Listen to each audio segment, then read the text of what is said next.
Now, what do you need to create videos?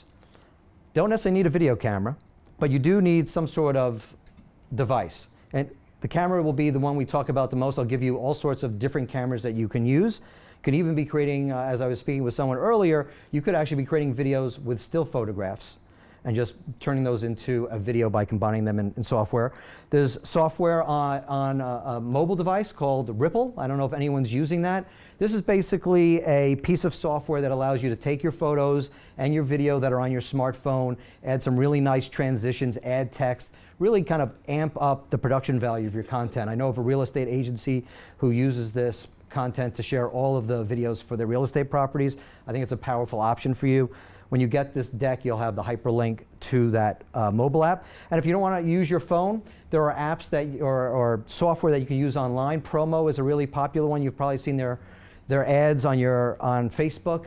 Basically, this is a platform where you have access to royalty-free stock video footage. So if you want high-quality video content or photographs, you can go into a subscription model with a platform like this.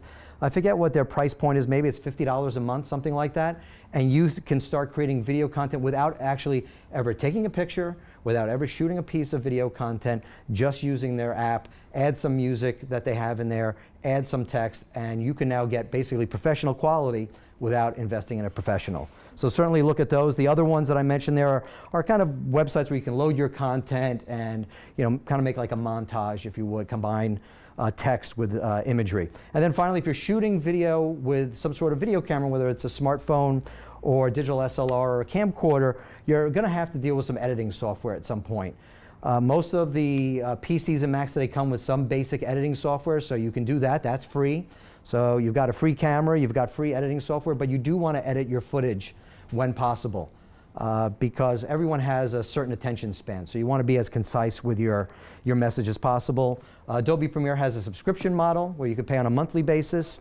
But these are the options that you have. So let's just talk about cameras for a second here.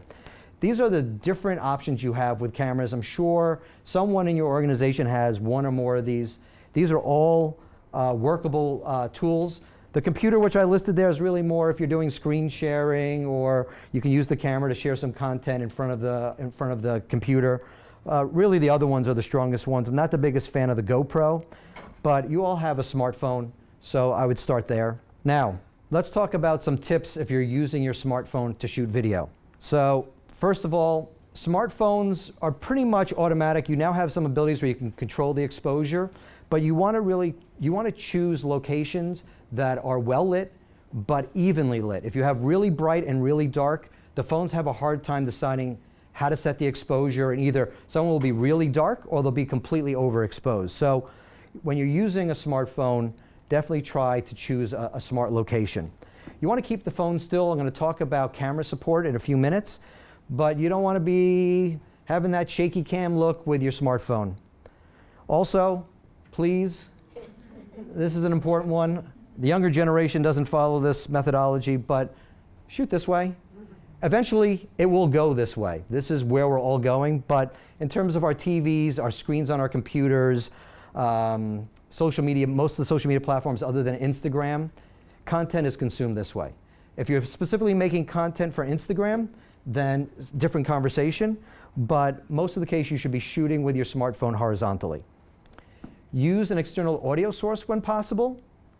So like for instance, I'm mic'd up right now, we're filming with cameras here, just so we have really good audio.